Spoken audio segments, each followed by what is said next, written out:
Entre los siglos XI y XIII, miles de caballeros se batieron en lo que llamaron Tierra Santa. Murieron y lucharon porque la cruz prevaleciera sobre la media luna. Casi 200 años de luchas crueles, tremendas e injustas. Llamaba la atención la gran escasez de caballeros provenientes de la península ibérica. Sin embargo, ellos tenían su particular cruzada, la única cruzada que se libró en territorio europeo, aquella que se consideró la Cruzada del Sur. Pero todo tiene un inicio, y el principio, el albor de nuestra historia, arranca en las lejanas tierras de Arabia.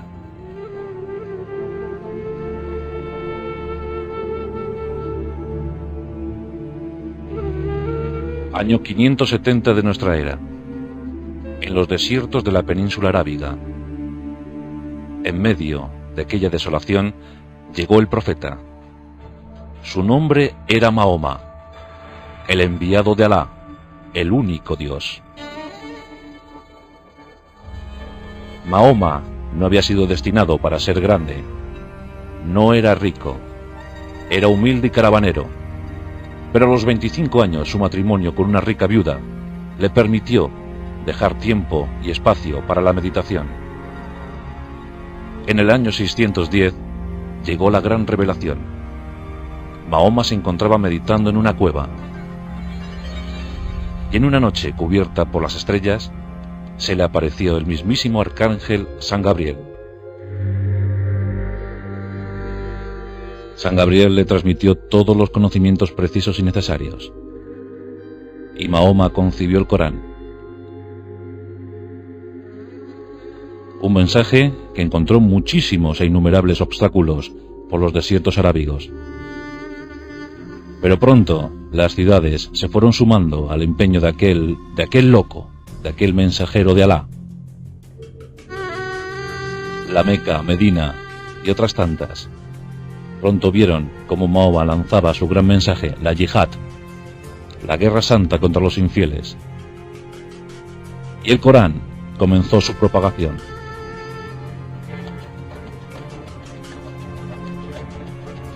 Durante décadas, los territorios, los países cercanos a Arabia, fueron sumándose al empeño de Mahoma. Y así cayó Israel, así cayó Jordania, Irak, Irán, Líbano. Pronto, los islamitas se volvieron para el norte de África y pasaron sobre Egipto, cubrieron Libia, Túnez, los territorios marroquíes. En el año 698, los soldados de Alá tomaban Cartago, la eterna Cartago, la antigua capital de los cartagineses.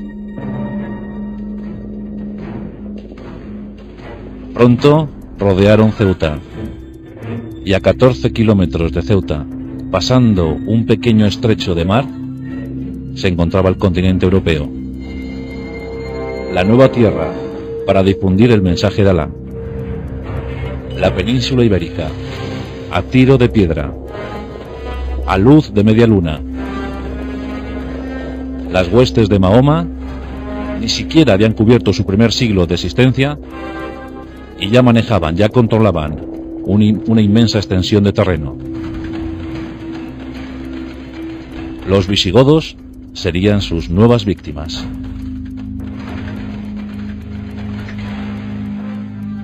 Año 710.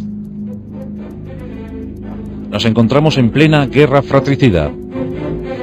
Los visigodos dirimen sus cuitas, pugnan por el linaje, pugnan por el trono. Diversas facciones quieren controlar ese trono para gobernar Hispania.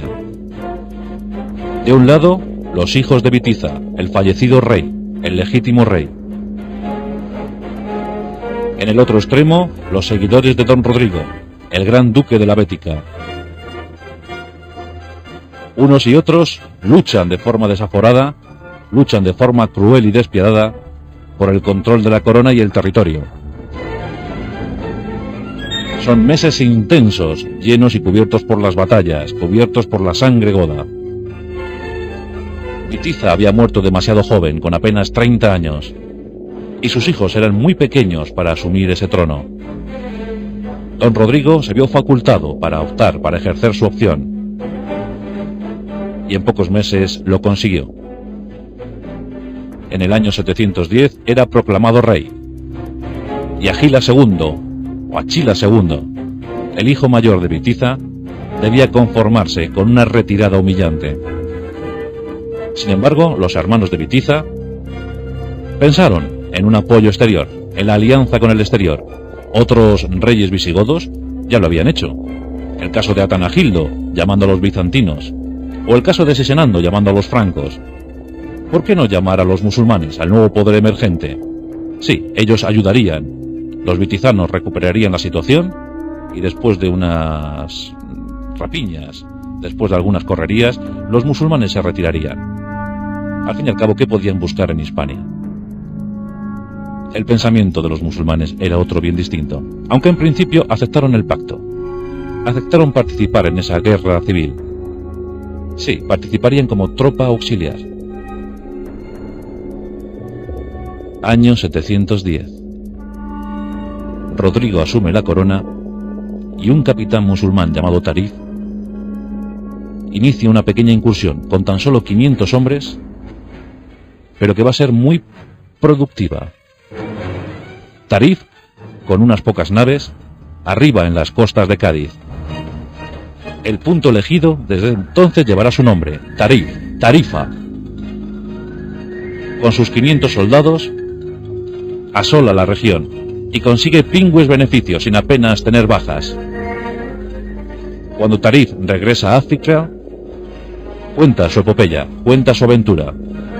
Y esto anima a Muza, o a Muza, el valí del califa de Damasco, el gobernador de los territorios norteafricanos. Muza prepara un contingente. Son tan solo 6.000 hombres, en su mayoría bereberes. Pero con ellos se anima a iniciar una invasión. En Ceuta se encuentra el conde Don Julián, un hombre de origen incierto. Unos dicen que es bereber, otros que es bizantino. La mayoría afirma que es un conde godo. Don Julián custodia el puntal sur del reino visigodo. Ceuta era sitio ambicionado por todos. Don Julián está ofendido. Entramos en la leyenda. ¿Por qué estaba ofendido el conde Don Julián? Debemos visitar la corte toledana. Toledo, la gran capital del reino visigodo. Ahí se encontraba Don Rodrigo. Y en su corte, pues jóvenes de diferentes procedencias, jóvenes que se culturizaban, se preparaban en la corte toledana para asumir futuros empeños. Los chicos se preparaban para ser custodios, gobernantes de ciudades o prepararse para la milicia. Las chicas preparaban sus matrimonios, los mejores matrimonios. Florinda era la hija del conde Don Julián. Florinda era hermosa. Florinda tenía una piel aterciopelada. Don Rodrigo pronto se fijó en ella. Florinda además le quitaba la sarna a Don Rodrigo con un alfiler de oro, un delicado alfiler de oro, y lo hacía con tanto esmero que pronto el rey godo se fijó en ella. Pero no quiso cortejarla, simplemente, llevado, movido por la lascivia, forzó a la joven. La chica, avergonzada, envió un mensaje a su padre. Una nota secreta, un huevo podrido en medio de muchas ofrendas. El padre entendió que su hija había sido desflorada. En enero del 711, el conde Don Julián se presenta en la corte toledana y exige al rey que le devuelva a su hija. El pretexto, la excusa, es que la mujer de Don Julián está muy enferma y que solo la visión de su hija Florinda la puede aliviar, la puede curar. Don Rodrigo no desconfía y entrega a Florinda a su padre. Don Julián regresa a Ceuta. Más ofendido que nunca, inicia las conversaciones con Muza. Todo está dispuesto. Los bereberes impacientes por el botín que ya se aventura. Abril del año 711. El conde don Julián cede gustoso 4 hermosas naves para el traslado de las tropas. Los bereberes estaban considerados como los mejores jinetes de la época. Cabalgaban a lomos de sus alazanes, los pequeños caballos del desierto, caballos ágiles y muy vistosos. Los árabes eran expertos en la acometida. Manejaban perfectamente la situación en cualquier campo de batalla. Estaban dispuestos a conquistar Hispania. Durante algunas noches, los barcos van y vienen, un constante trasiego, hasta que finalmente los 6.000 soldados del Islam son situados en un peñón, cerca de un peñón. El comandante de aquella expedición era Tarik, la mano derecha de Musa. Aquel peñón llevará desde entonces su nombre, la montaña de Tarik, Gibraltar. Los 6.000 hombres inician sus correrías por Cádiz. Sancho, el sobrino del rey don Rodrigo, intenta parar aquello y envía pronto noticias a su tío. Envía noticias a la corte, pero don Rodrigo se encuentra en Navarra. Está luchando, está intentando sofocar un nuevo levantamiento de los vascones. Mientras tanto, las victorias que está cometiendo Tarik llenan de optimismo a Musa y envía nuevos voluntarios. A los 6.000 iniciales se agrupan otros 6.000, se juntan otros 6.000. Ya son 12.000 soldados. ¿Qué podrá oponer ante esa fuerza invasora el rey don Rodrigo? El abrumado rey don Rodrigo, con más prisa que pausa, baja, recorre toda la península, intenta reclutar todas las tropas posibles. Llevaba su ejército personal, la guardia personal del rey don Rodrigo, además el cuerpo principal del ejército, numerosas tropas clientelares y algunos voluntarios que se suman al esfuerzo. La vieja crónica nos habla de 100.000 hombres. Esta cifra debemos rebajarla notablemente. Mirando entre los archivos de algunos investigadores, podemos deducir que la tropa que se logró reunir giraba en torno a los 40.000 soldados. 40.000 hombres, que en principio debían ser suficientes para acabar con aquel intento de invasión. Nos acercamos al momento fatídico. Nos acercamos a ese 19 de julio del año 711. En las riberas del río Guadalete se empieza a gestar la batalla decisiva. A un lado los visigodos. Al frente de esos visigodos, de esos 40.000 visigodos, el rey don Rodrigo, que ocupa el cuerpo central del ejército godo. En los flancos, la fatalidad. Los propios hermanos de Bitiza. En esos momentos de peligro, el rey don Rodrigo ni siquiera consideró que aquellos hermanos de Bitiza podían ser desleales a la causa goda, y les cedió los flancos de su ejército. Frente a ellos, 12.000 hombres muy motivados del Islam. El afán de riquezas, la captura del botín deseado, les movía a ser los mejores soldados de aquel año. 19 de julio del año 711. Comienzan los combates. Se prolongarán durante casi una semana. Entre el 19 de julio y el 26, miles de hombres entraron en combate. Las bajas cubrían las riberas del río Guadalete. La carga de la caballería musulmana era frenada con ímpetu por la caballería visigoda. A un lado y a otro iban cayendo de una facción y de otra. Durante muchas jornadas, la suerte fue incierta para los de un bando y para los de otro. Los musulmanes estaban empezando a sufrir demasiadas bajas. Aquel ejército no podría soportar mucho más las acometidas godas. Don Rodrigo estaba confiado, vestía sus mejores galas, le acompañaba el tesoro real. Sería una gran victoria para el pueblo godo. Pero en lo peor de la batalla, en el momento crucial de la batalla, los hermanos de Bitiza, entre ellos el obispo de Sevilla, don Opas, y el antiguo traidor Sisberto se pasan en masa a los musulmanes. Los godos afines a don Rodrigo quedan desconcertados. ¿Qué está ocurriendo? ¡Traición!, gritan en el campo de batalla. La guardia personal de don Rodrigo cierra filas en torno a su líder. Los musulmanes, enardecidos por aquel refuerzo inusitado, atacan con más virulencia que nunca. La caballería musulmana, los arqueros, lanzan todo lo que tienen contra los godos de don Rodrigo. Todo está perdido. Hispania está perdida. En ese momento ni siquiera los vitizanos eran conscientes de lo que estaba ocurriendo. Lo que ellos entendían como una alianza se iba a convertir en una auténtica ocupación, en una auténtica invasión de su territorio. La leyenda nos habla de un rey don Rodrigo apesadumbrado. Unos dicen que murió en combate, otros dicen que a manos del propio Tarik.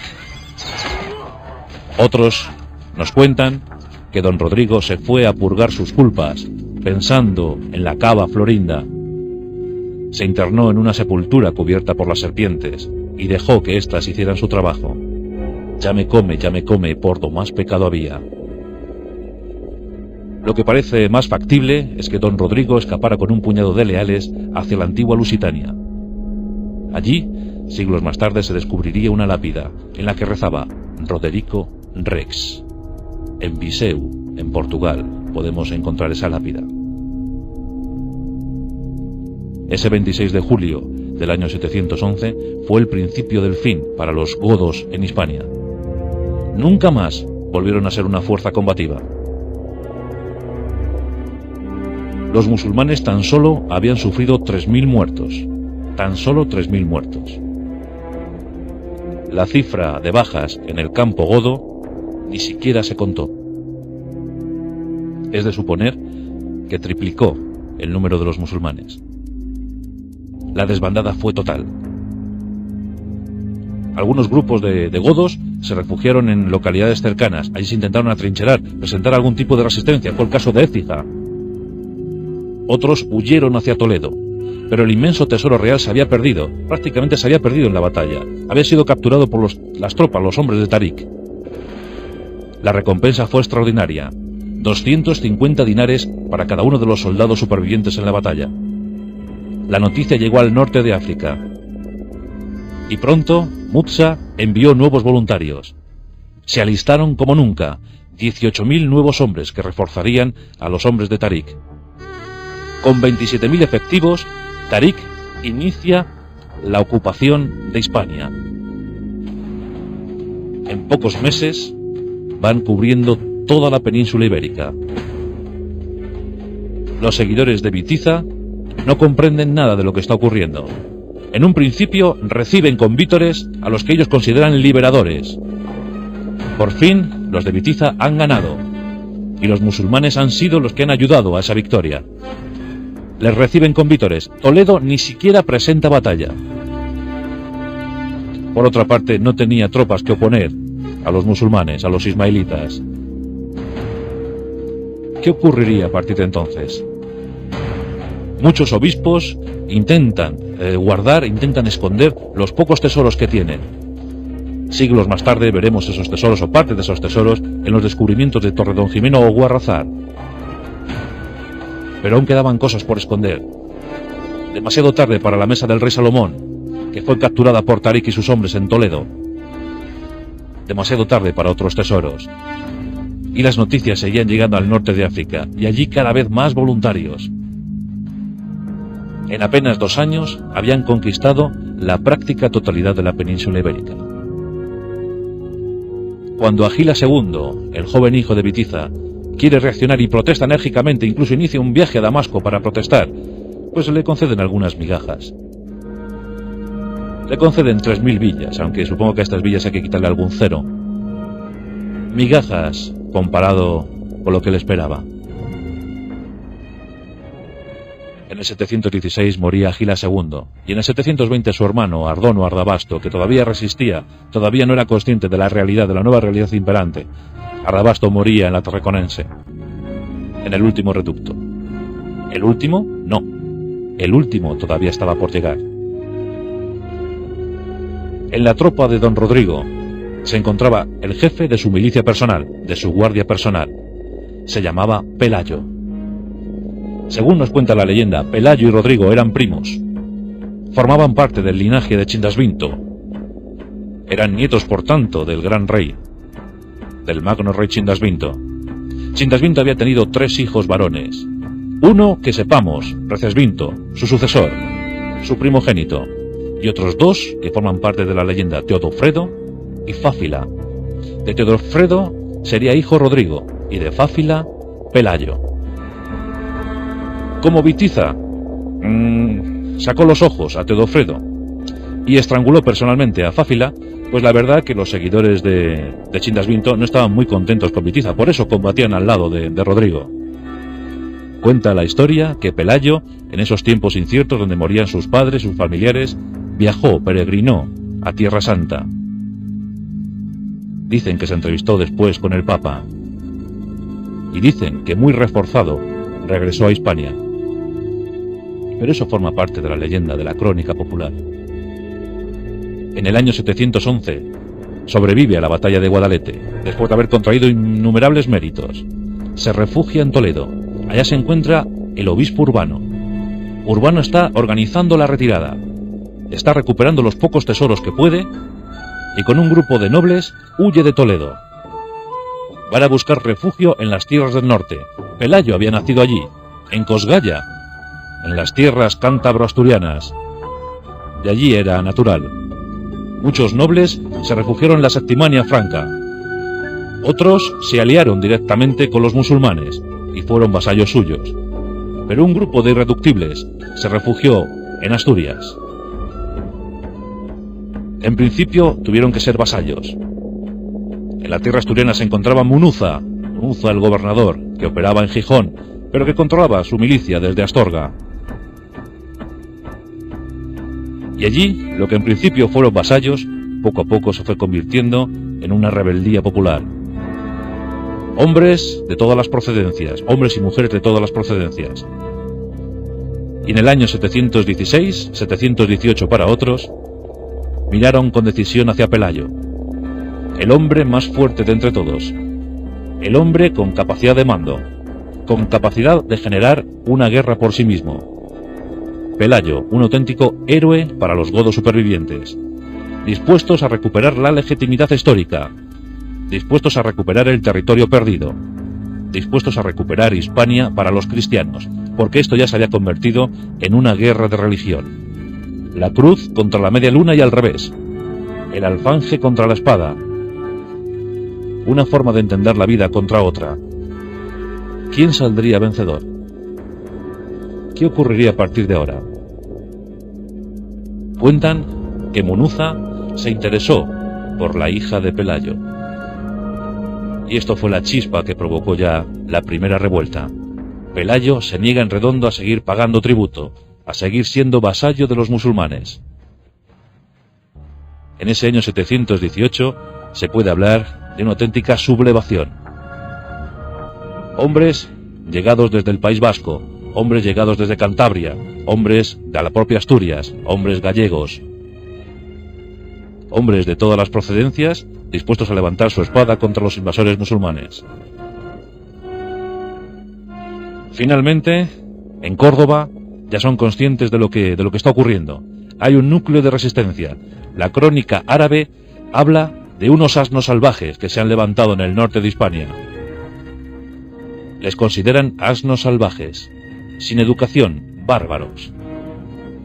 Contra ellos se dirige un ejército. Al frente de ese ejército, el noble Alcama, uno de los mejores generales de Mutsa. Todo está dispuesto otra vez para el combate. Pero en torno a Pelayo, que no sabemos bien todavía si había sido proclamado siguiendo la costumbre goda, rey, o más bien era un caudillo, encontramos a muy pocos efectivos. Se sabe que mínimo tenía 105, y máximo serían unos 300. Con esa exigua cifra, Pelayo se tuvo que mover por las montañas de Asturias. Establece su centro de operaciones en Cangas de Onís.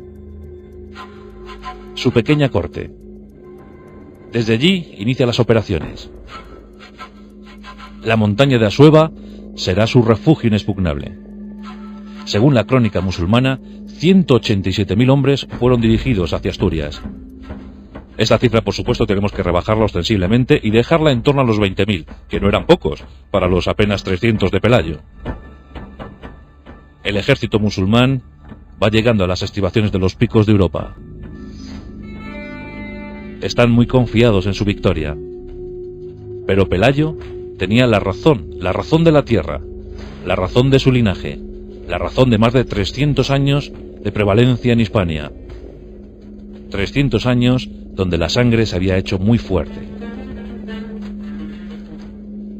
Los árabes no estaban dispuestos a dejar pasar una oportunidad única, porque Hispania era uno de los objetivos, pero no el único. Por delante se encontraba el continente europeo. Saltarían a Francia, después, quién sabe. Por tanto, aquellos asnos salvajes, aquellos asnos del norte de Hispania, no iban a ser obstáculo para que siguieran avanzando los musulmanes. Los 20.000 hombres de Alcama se dirigen hacia Asturias, empiezan a entrar en el territorio. Los hombres de Pelayo, nerviosos, contemplan la escena imponente. Un ejército con honderos, con arqueros, con lanceros, con muchísimos jinetes. ¿Serán capaces de frenar aquello? En ese momento, Pelayo recibe una visión. En el cielo ve una inmensa cruz bermeja, el pendón perdido de los godos en Guadalete. Por si fuera poco, se le aparece la Virgen. Nuestra Señora se le aparece, para anunciarle que la victoria sin duda alguna estará a su lado. Después de esa visión, un ermitaño, dicen que surgido de la bruma, le entrega una cruz confeccionada con las ramas de un roble. Será la cruz de la victoria. Pelayo, más convencido que nunca, decide presentar batalla. Los musulmanes, para evitar mayores males, para evitar mayores bajas, envían a Don Opas, al hermano de Bitiza, le envían como parlamentario. Don Opas instiga a Pelayo a que se rinda, le anima a la rendición, le ofrece toda clase de promesas. Le dice que si abandona su terca y obstinada lucha, le entregarán sus antiguos terrenos, que le darán todos los honores, que se olvide de la guerra, que con los musulmanes está bien. Pero Pelayo piensa todo lo contrario. Piensa que aquello ya no es una guerra por el terreno, sino una guerra por la fe. Y que no va a ser invadido, no va a ser ocupado por alguien que no empuñe la cruz, que no rinda culto a la cruz. Por tanto, Pelayo se atrinchera en la Cova Dominica. Covadonga empieza a perfilarse en la crónica histórica de nuestro país. Los musulmanes inician los ataques, entran por los desfiladeros. Pelayo previamente había colocado a sus hombres. Estos manejaban a la perfección toda suerte de saetas, de lanzas, de piedras, de grandes riscos. Se movían como conejos por aquellas montañas. Conocían el territorio perfectamente. Los ismaelitas comienzan a avanzar por aquellos estrechos desfiladeros y pronto reciben los ataques, las flechas de los hombres de Pelayo. Nos acordamos todos del estrechísimo paso de las Termópilas, donde los 300 hombres de Leónidas consiguieron parar durante días las acometidas del imperio persa. Aquí, los 300 de Pelayo están consiguiendo frenar a los 20.000 hombres de Alcama. Cuenta la leyenda que los hombres de Alcama lanzaron sus hondas, lanzaron piedras y flechas contra los hombres que se encontraban en las alturas de Covadonga, y que prodigiosamente, gracias a la intercesión divina, aquellas flechas se volvieron contra aquellos que las lanzaron. Aquello fue en ayuda de los hombres de Pelayo. Los musulmanes comenzaron a retroceder. Estaban teniendo muchísimas pérdidas, estaban sufriendo muchísimas bajas. Ese fue el momento adecuado para que Pelayo, desde la Cova Dominica, lanzara un ataque desesperado. A la desesperada, los pocos hombres de Pelayo saltaron como posesos, dominados por un espíritu como nunca se había visto. Los musulmanes seguían retrocediendo. Por si fuera poco, tras aquellos combates, muchos desfiladeros se rompieron, se quebraron. perdiéndose también millares de hombres de los musulmanes. Lo cierto es que aquello no fue una gran batalla, tan solo una refriega, pero suficiente para iniciar un movimiento de resistencia al invasor. Lo que nos cuenta la historia es que algo había sucedido en Covadonga, algo había sucedido en Asturias. Dicen los historiadores, don Claudio Sánchez Albornoz, por ejemplo, que la batalla o la refriega se produjo el 28 de mayo del año 722. Y sí que es cierto que los musulmanes, tras ser frenados en las Galias, en las antiguas Galias, tuvieron que desviar muchísimos efectivos, muchísima intendencia hacia el norte de Hispania. Eso significa que algo grave había ocurrido en el norte de Hispania. No sabemos si lo de Covadonga fue lo más grande que aconteció en aquellos años, pero sí desde luego fue motivo suficiente para que los musulmanes desviaran su atención hacia aquellos territorios. Y eso fue un gran alivio para el continente europeo. Aquellos irreductibles astures, vascos, gallegos, cántabros, supieron hacer su trabajo muy bien. Don Pelayo fue a más y consiguió ocupar la ciudad de León, aunque no se quedó mucho tiempo por falta de efectivos. Aquello fue el germen para el nacimiento del reino asturiano. Desde Cangas de Onís, durante muchos años, Pelayo estuvo combatiendo. Dicen que era frenético, que nunca veía tiempo para el descanso, que luchaba una y otra vez, que acudía a cualquier frente de batalla, y que no pudieron acabar con él. En la crónica musulmana se nos cuenta que aquellos 300 fueron siendo reducidos hasta que tan solo quedaron 30 hombres y 10 mujeres, decían los árabes. 30 asnos. ¿Qué se puede hacer con 30 asnos? No pueden causarnos ningún perjuicio, ningún daño. Pero la reconquista había comenzado. Pelayo fue caudillo hasta su muerte en el año 737. A Pelayo le sucedió su hijo Fafila o Fávila, que tan solo pudo estar al mando de su pueblo durante 2 años, ya que en el 739 murió a consecuencia del abrazo de un enorme oso.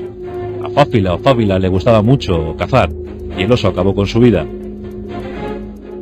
Pero después de Fávila llegó Alfonso I, llamado el Católico. Alfonso I era yerno de Pelayo, se había casado con su hija y fue desde luego un gran rey. Y a este sí le podemos considerar como el primer rey de Asturias. Con datos concretos, con datos exactos, se le puede considerar como el primer rey asturiano, Alfonso I el Católico. Después Asturias desembocaría en León. En el año 1035 aparecería el Reino de Castilla. Y eso sí, en medio de todos esos siglos, enormes racias a cargo de unos y de otros, tierras de nadie, tierras despobladas, inmensas luchas, también la convivencia de las 3 culturas, cristianos, judíos, musulmanes, supieron convivir perfectamente en ciudades inmensas como Córdoba, que llegó a ser la gran capital de Europa con 1 millón de habitantes, la ciudad de la cultura, la ciudad de la convivencia, o Toledo, con la famosa escuela de traductores. Fueron años interesantísimos, con un siglo XI espléndido donde se triplicó la población, donde surgieron los reinos de taifas, con invasiones como la de los almorávides o la de los almohades, con figuras magnas como la de Rodrigo Díaz de Vivar el Cid, o como la de Abderramán III, o la del Moro Almanzor. Los Omeya, espléndidos, luminosos. Demasiados años para ser considerados una reconquista. Finalmente, tras la hecatombe en las Navas de Tolosa en el año 1212, los signos cambiaron, los vientos cambiaron. Y en 1482 estallaba con virulencia la última de las guerras, la Guerra de Granada. Durante 10 años estuvieron combatiendo en el reino nazarí de Granada. El 2 de enero de 1492 se ponía punto y final a la reconquista de Hispania. A los reyes católicos, Isabel y Fernando, les cupo ese honor. Boabdil entregaba las llaves de Granada y lloraba eternamente su pena. Pero esa magna empresa, que duró casi 800 años, tuvo un inicio, tuvo un arranque, unos irreductibles astures, unos irreductibles hombres y mujeres que en Covadonga, en la Cova Dominica, iniciaron la revuelta. Son los momentos épicos de una historia que no es otra sino la nuestra, la historia de España.